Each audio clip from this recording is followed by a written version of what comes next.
Querido Calaceite, te echo tanto de menos. Sé que tus calles y plazas son un libro abierto, un entorno único que ha servido de refugio e inspiración a grandes nombres de la literatura. Muy pocos pueblos pueden presumir de haber acunado los sueños de 2 premios Nobel.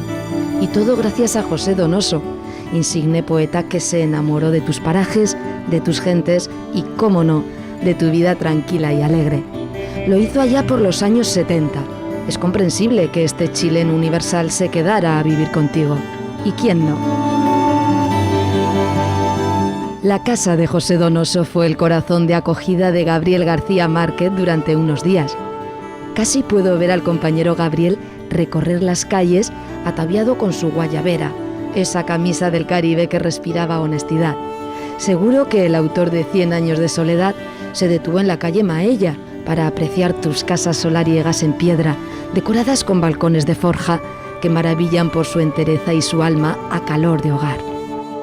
Es difícil encontrar algo más auténtico, más nuestro, más representativo de lo que es ser aragonés, que contemplar el paso de la vida en tu plaza de España. Punto de encuentro y reunión, en su interior se habla de lo divino y lo humano. También algún chismorreo, claro. Puestos a imaginar, casi percibo allí las huellas de Mario Vargas Llosa, que también pasó unos días en casa de José Donoso. Dada la devoción oculta de don Mario por los elementos sagrados, seguro que el escritor quedó fascinado por la ermita de San Cristóbal y sobre todo con tu imponente iglesia de la Asunción. ¿Cómo te gusta presumir de joya del barroco, verdad? De la dureza de los días también sabes tú, que siempre has afrontado el futuro con la maleabilidad del barro, adaptándote a las exigencias del destino. En tu seno nació la ceramista Teresa Jasá, cuya obra se puede apreciar en su casa taller.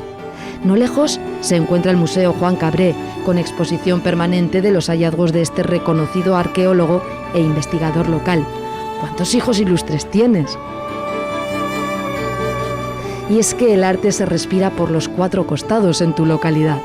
Se escuchan versos, también la jota, muy querida ahí, pero, ojo, si se agudiza el olfato, se percibe algo muy especial, el aroma de un guiso de la tierra. Por cierto, si hablamos de alimentos, me acuerdo tanto de tu aceite. Los olivares son robustos brazos que rodean al pueblo y te dan un sabor sin igual. La verdad, uno se siente como en casa, ahí, en familia, con su gente. Sé que esperas. Lo haces con la firmeza de la piedra de tus construcciones, con la naturaleza agreste del maestrazgo, con la mirada sincera de tus vecinos. Cada día se escribe la vida en tus calles y plazas, porque eres un libro abierto a la libertad que todos deseamos. Nos vemos muy pronto. Besos y abrazos para todos y todas. Firmado, las personas que hacemos Esta es mi tierra.